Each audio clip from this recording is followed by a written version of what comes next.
Students, हम लोग प्रश्नावली 2.3 के सवालों को सॉल्व करने वाले हैं। तो चलिए देखते हैं क्वेश्चन नंबर 1 में क्या कहा जा रहा है। इसमें देखिए कहा जा रहा है ज्ञात कीजिए। क्या ज्ञात करना है? ये चिन्ह आप लोग पहचानते हो ना, किसका चिन्ह? भाग का। तो हमें एक संख्या को दूसरी संख्या से भाग देनी है। तो यहाँ पर आप लोग देख पा रहे हैं हमारे पास ये पूर्ण संख्या है। पूर्ण संख्या को भाग देना है किससे? इस भिन्न से। ठीक है, तो चलिए हम लोग सॉल्व करते हैं इस क्वेश्चन को। कॉन्सेप्ट देख लीजिए आप लोग, समझिए। जैसे अगर हमें इस तरीके से दिया गया है, जैसे ए भागे बी अपॉन सी दिया गया है, तो इसे आप लोग कैसे लिख सकते हैं? जैसे ए भागे बी दिया है तो इसे आप ए अपॉन में बी लिख सकते हैं, ऐसा लिख सकते हैं ना। इसी तरीके से यहाँ पर देखिए ए भागे बी अपॉन सी लिखा है, तो इसे हम लोग क्या लिख सकते हैं? कुछ इस तरीके से। ठीक है, मेन बटा हमारा ए है।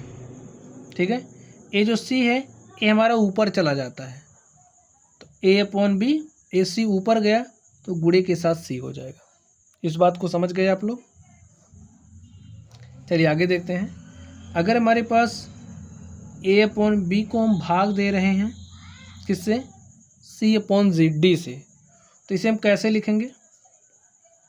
ए अपॉन बी भागे सी अपॉन डी। ठीक है, सी अपॉन डी इस तरीके से हुआ।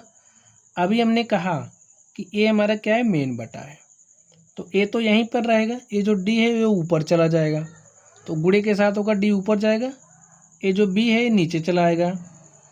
कुछ इस तरीके से हमारे पास हो जाएगा। इस बात को अगर आप लोग समझ रहे हो तो अच्छे से समझ लीजिए। ठीक है, चलिए यहाँ पर आप लोग ध्यान से देखिए। हमारे पास क्या दिया है? 12 को भाग देना है 3/4 से, तो इसे हम कैसे लिख सकते हैं?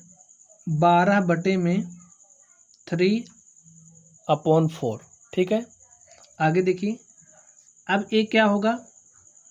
3 तो यहीं रहेगा, ये 4 ऊपर चला जाएगा, तो 4 को आप ऊपर भेज दीजिए। ठीक है, 3 1 3, 3 चौके 12 और 4 को हमने 4 से मल्टीप्लाई किया, क्या हो गया? 16। और स्टूडेंट यही हमारा क्या हो गया? आंसर हो गया। चलिए अब हम लोग इस सेकंड नंबर पर चलते हैं और इसको हल करते हैं। आपको कॉन्सेप्ट यही ध्यान रखना है। ये क्या दिया है? 14 भागे 5/6। भागे का मतलब बटा लगाइए, 5/6 लिखिए। ठीक है, बटे का देखिए, बटे है भिन्न में 5/6, तो ये 6 ऊपर जाएगा। 14 गुणे में 6 बटे में 5। ठीक है, हल कर लीजिए। 14 छंग 84 और बटे में क्या हो जाएगा? 5। यही हमारा क्या हो गया? आंसर हो गया। ठीक है, चलिए अब हम लोग इस तीसरे नंबर पर चलते हैं और देखते हैं तीसरे नंबर का सोल्यूशन क्या होगा। तो यहाँ पर हमें 8 को डिवाइड करना है 7/3 से, तो लिखिए 8/7/3 हो जाएगा। और बताइए क्या होगा? ये जो 3 है ऊपर जाएगा। ठीक है, तो यहाँ पर हो जाएगा 8 इंटू में 3/7। हमने 8 को 3 से गुणा किया, तो 8 3 24 बटे में 7, और यही क्या हो गया? आंसर हो गया। चलिए अब हम लोग अगले नंबर पर चलते हैं और देखते हैं अगले नंबर का सोल्यूशन क्या होगा। तो यहाँ पर देखिए क्या दिया गया है? 4 को हमें डिवाइड करना है 8/3 से, तो कर दीजिए। कॉन्सेप्ट वही है, 4 को भाग देना है 8/3 से। ठीक है, तो ये 3 ऊपर जाएगा, तो ऊपर भेजिए अपॉन 8। 4 1 4, 4 दूनी 8, तो क्या बचा? 1 गुणे में 3 बटे में 2। तो हमने 1 को 3 से मल्टीप्लाई किया। ठीक है, कितना हो जाएगा? 3/2, और यही क्या हो गया? आंसर हो गया। चलिए अब हम लोग 5वें नंबर पर चलते हैं और देखते हैं इसका सोल्यूशन क्या होगा। तो देखिए स्टूडेंट, यहाँ पर क्या करना है? अब आप लोग चीज़ों को समझ लीजिए। यहाँ पर हमें 3 को भाग देना है 2 सही 1/3 से। तो सबसे पहला काम क्या करोगे? ये जो मिश्र भिन्न के रूप में है इसे हमें भिन्न बदलना है, सामान्य भिन्न के रूप में बदलना है। देखिए क्या हो जाएगा? 3 दूनी 6, इस 3 को 2 से मल्टीप्लाई करना है, 3 दूनी 6, 1 7 बटे में 3, इतना हो गया। चलिए अब आप 3 को भाग दीजिए 7/3 से, तो ऐसा आप लिख सकते हैं। तो हमने ऐसा लिखा। अब ये 7/3 है, 3 ऊपर जाएगा, बटे में 7, ठीक है। और 3 को 3 से मल्टीप्लाई किया, 3 त्रिक 9 बटे में 7, यही क्या हो गया, आंसर हो गया। चलिए इस छठे नंबर को ध्यान से देखिए, इसमें हमें 5 को भाग देना है किससे, 3 सही 4 बटे 7 से। तो इसको आप भिन्न के रूप में चेंज करिए, देखिए विषम भिन्न के रूप में चेंज होगा। 7 त्रिक 21 4 25 बटे में 7, भाग दे दीजिए। 5 को आपको भाग देना है 25 बटे में 7 से, तो 7 कहाँ जाएगा, ऊपर, 7 को ऊपर भेजिए और यहाँ पर हो गया 25, 5 1 के 5, 5 25 25, और 1 को आपने 7 से मल्टीप्लाई करना है, अपॉन में 5 है, हमने 1 को 7 से मल्टीप्लाई किया तो 7 आ गया बटे में 5, ये हमारा क्या हो गया, आंसर हो गया। चलिए अब हम लोग अगले क्वेश्चन पर चलते हैं और देखते हैं हमारा अगला प्रश्न क्या है। तो स्टूडेंट्स आप लोग क्वेश्चन नंबर 2 को ध्यान से देखिए, इसमें क्या कहा जा रहा है, निम्नलिखित भिन्नों में से प्रत्येक का व्युत्क्रम ज्ञात कीजिए। व्युत्क्रमों को उचित भिन्न, विषम भिन्न एवं पूर्ण संख्या के रूप में वर्गीकृत कीजिए। हमें उचित भिन्न, विषम भिन्न एवं पूर्ण संख्या के रूप में वर्गीकृत करना है। तो सबसे पहले हमें इसे करना क्या है, व्युत्क्रम में बदलना है, ठीक है। तो चलिए हम आपको व्युत्क्रम में कैसे चेंज करते हैं करके दिखाते हैं। आप समझिए हमारे पास कोई भी संख्या ए दी गई है, हमें ए का क्या फाइंड आउट करना है, व्युत्क्रम। तो ए का व्युत्क्रम क्या हो जाएगा, 1/a, ठीक है। अगर हमारे पर a/b दिया है तो a/b का व्युत्क्रम क्या होगा, व्युत्क्रम करने का मतलब आप 1 से भाग दीजिए, ठीक है। 1 से हमने भाग दिया किसको, a/b को, तो हमारे पास क्या आएगा, ab जाएगा ऊपर तो हो जाएगा b/a, ठीक है। अगर हमारे पास c/d है और हमें इसका व्युत्क्रम चाहिए, व्युत्क्रम करने के लिए क्या करेंगे, अभी हमने कहा कि 1 से भाग दीजिए c/d को, तो हमने भाग दिया तो d ऊपर जाएगा, अपॉन में c हो जाएगा। अब आप लोग कुछ समझ पा रहे हैं। जैसे अगर हमसे कहा गया आप 5 का व्युत्क्रम निकालिए, तो कैसे निकालेंगे, अब हम डायरेक्टली 1/5 कर देंगे, ठीक है। अगर हमें p/q का व्युत्क्रम चाहिए तो हम डायरेक्टली q/p लिख देंगे, क्योंकि 1 से भाग देंगे तो हमारे पास यही आएगा। चलिए अब हम लोग इसको हल करते हैं। यहाँ पर ध्यान से देखिए, हमें 3/7 का व्युत्क्रम चाहिए, तो कैसे करेंगे, a/b का व्युत्क्रम b/a होता है, तो 3/7 का व्युत्क्रम आपको करना क्या है कि अंश को हर और हर को अंश बना देना है। तो यहाँ पर 7/3 हो गया, यहाँ पर 5/8 का व्युत्क्रम हमारे पास 8/5 हो जाएगा। 9/7 का व्युत्क्रम हम लोग निकालेंगे तो हमारे पास क्या हो जाएगा, 7/9। 6/5 का व्युत्क्रम निकालेंगे तो हमारे पास 5/6 हो जाएगा। यहाँ पर देखिए 12/7 है, 12/7 का व्युत्क्रम निकालेंगे तो 7/12 हो जाएगा। 1/8 का व्युत्क्रम हमारा 8 हो जाएगा, और 1/11 का व्युत्क्रम निकालेंगे हमारे पास क्या हो जाएगा, 11 हो जाएगा, ठीक है। चलिए अब हमें इसे करना क्या है, व्युत्क्रमों को उचित भिन्न, विषम भिन्न एवं पूर्ण संख्या के रूप में बताना है। तो सबसे पहले आप समझिए विषम भिन्न क्या होती है। विषम भिन्न क्या है, उचित भिन्न आप किसे कहोगे, और पूर्ण संख्या, ठीक है। तो चलिए आप लोग देखेंगे कि अगर देखिए भिन्न में क्या होता है, अंश होता है, हर होता है, ठीक है। अगर अंश बड़ा है, ध्यान से समझ लीजिए, अंश बड़ा है हर से, तो इस केस में जो विषम बने, जो हमारी भिन्न होगी वो विषम भिन्न होगी, ठीक है। जैसे जैसे चलिए यहाँ पर दिखाते हैं उदाहरण के रूप में, जैसे हमने 7/3 लिया, तो यहाँ पर अंश क्या है, 7 है, हर क्या है, 3 है। तो आप देख पा रहे हैं जो हमारा अंश है वो बड़ा है हर से, तो इस केस में जो भिन्न होगी विषम भिन्न होगी। आपको यही ध्यान रखना है, अगर अंश बड़ा है हर से तो इस केस में जो भी भिन्न होगी वो विषम भिन्न होगी। जैसे यहाँ पर 8/5 भी विषम भिन्न है, 12/7 लिखा ये भी विषम भिन्न है, 6/2 लिखा ये भी हमारा विषम भिन्न है, ठीक है। इसको आप हल करके पूर्ण संख्या के रूप में भी चेंज कर सकते हो, बात दूसरी है, ठीक है।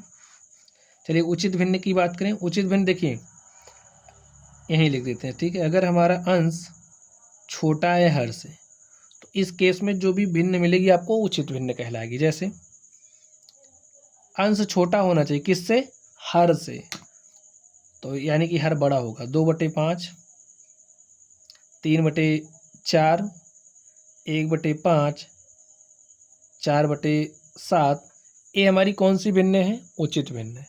पूर्ण संख्या की बात करें, अगर आपको 0, 1, 2, 3, 4, 5, 6, 7 ऐसे संख्याएं मिल रही हैं तो ये हमारी किस कैटेगरी में आएंगी? पूर्ण संख्याओं की कैटेगरी में। ठीक है, तो विषम भिन्न, उचित भिन्न और पूर्ण संख्या आप लोग समझ गए। अब यहाँ पर आप लोग देख के बता सकते हैं कौन सी भिन्न हमारी विषम है, कौन सी हमारी उचित है और कौन पूर्ण संख्या। तो यहाँ पर देख के बताइए 7/3 क्या है? अंश बड़ा है ना, हर से अंश बड़ा है, तो इस केस में विषम भिन्न।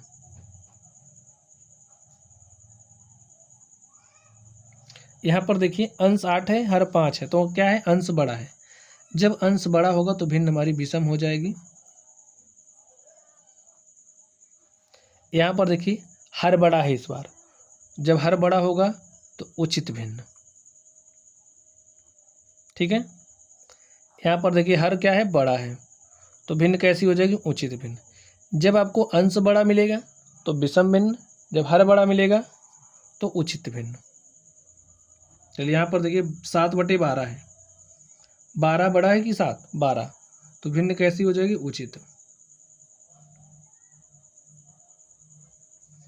यहाँ पर देखिए क्या है? 8 है, तो ये हमारी क्या है? पूर्ण संख्या।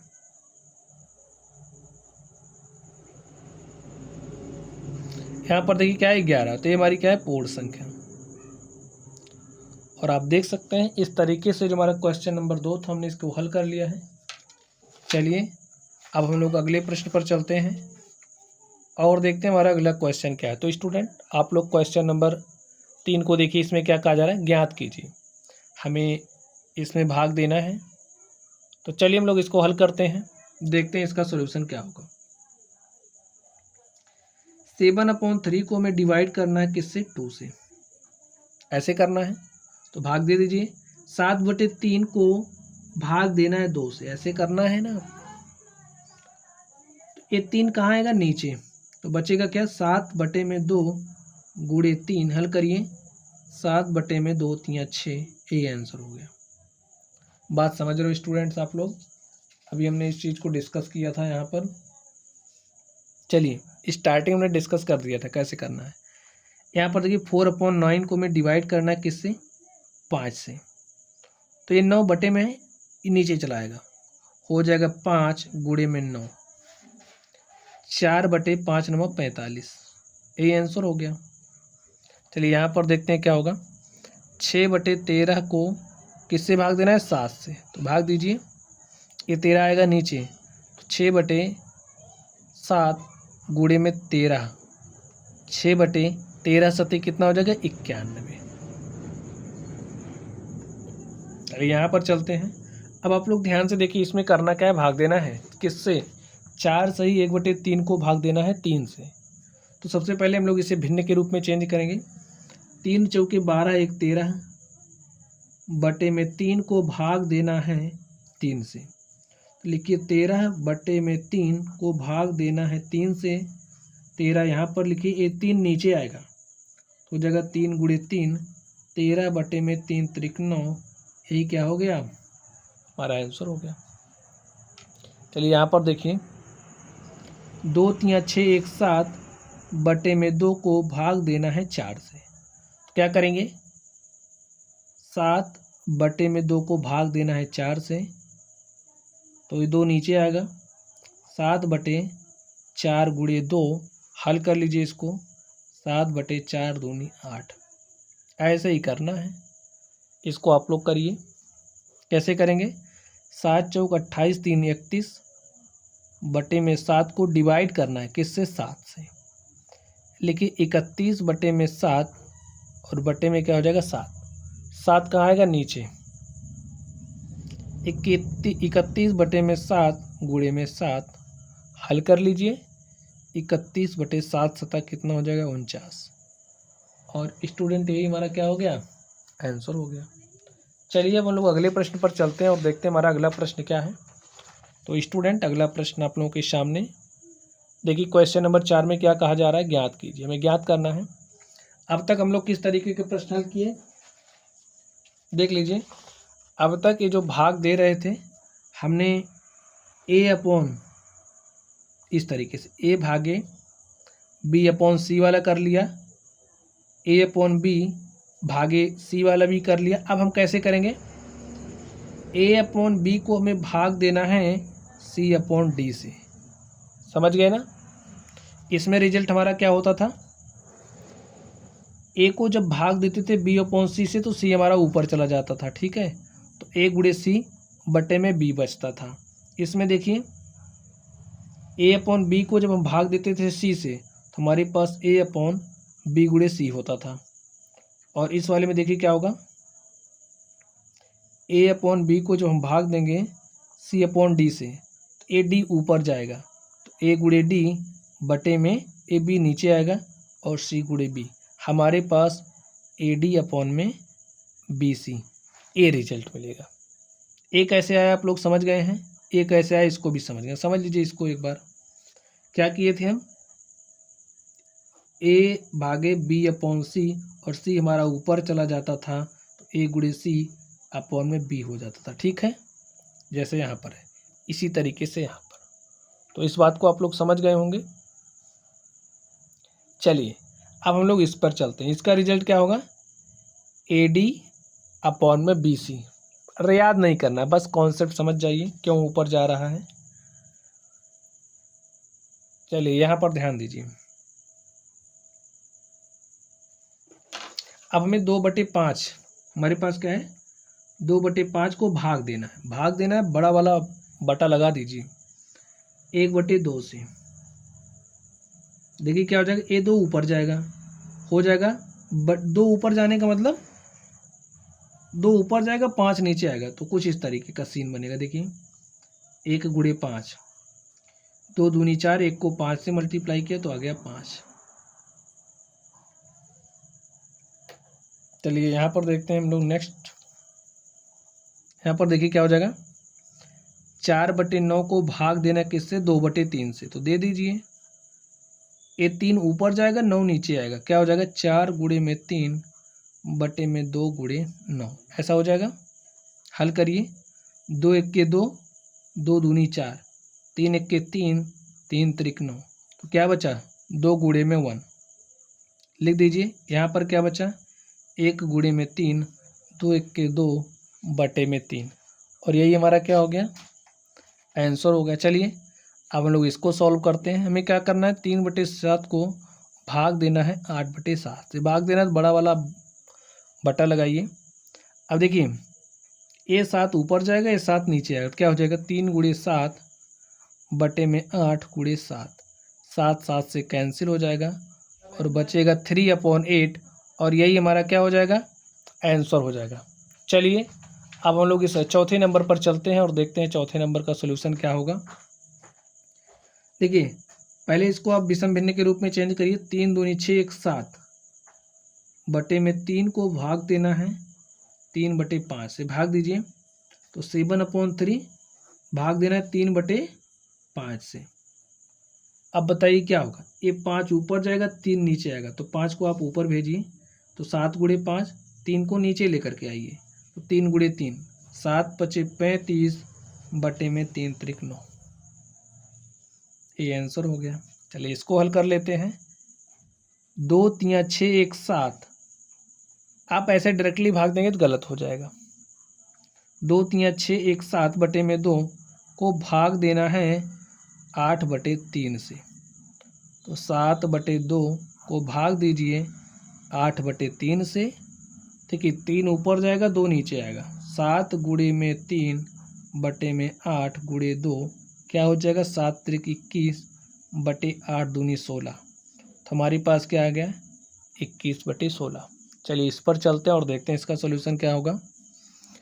2/5 को हमें डिवाइड करना है 2 1 2 1 3 बटे 2 से, क्या होगा 2/5 3/2, ये 2 ऊपर जाएगा, हो जाएगा 2 गुणे 2, 5 नीचे आएगा, तो 3 गुणे 5, 2 दूनी 4 बटे में 3 5 15, और स्टूडेंट यही क्या हो गया, आंसर हो गया। तो इस तरीके से जो हमारा क्वेश्चन नंबर 4 था, हमने क्वेश्चन नंबर 4 के सवालों को सॉल्व कर लिया है। तो चलिए हम लोग नेक्स्ट चलते हैं 4 के 6ठे नंबर 7वें नंबर पर। देखिए इसमें क्या करना है, इसमें भी वही काम करना है, तो कर दीजिए। क्या होगा, 5 तिया 15 एक 16/5 को भाग देना है 3 1 के 3 2 5/3 से। तो लिखिए 16/5 को भाग देना है 5/3 से, तो ऐसे लिख दीजिए। 3 ऊपर जाएगा, हो जाएगा 16 गुणे में 3, 5 नीचे आएगा, हो जाएगा 5 गुणे में 5। तो 16 को 3 से मल्टीप्लाई किया तो 16 तिया 48 और 5 बचे 25। इस 8वें नंबर को देखिए क्या होगा, 5 दूनी 10 1 11/5 को डिवाइड करना है 5 1 के 5 1 6/5 से। क्या होगा यहाँ पर, देखिए 11/5 बटे क्या हो जाएगा 6/5। 5 ऊपर जाएगा 5 नीचे आएगा, 11 गुणे में 5, 6 ये 5 नीचे आएगा, 5 से 5 कैंसिल। आप लोग यहीं पर भी काट सकते हैं, ठीक है। 11/6 यही हमारा क्या हो गया आंसर है। तो स्टूडेंट्स इस तरीके से जो हमारी प्रश्नावली थी, हमने इस प्रश्नावली के सारे सवालों को सॉल्व कर लिया है। तो चलिए आप लोग पढ़ते रहिए। अगर आप लोगों को कोई भी डाउट हो तो कमेंट बॉक्स में कमेंट करना। वीडियो पसंद आए तो लाइक कीजिएगा, चैनल पर नए हो तो सब्सक्राइब करना। तो चलिए आप लोग पढ़ते रहिए। Thank you.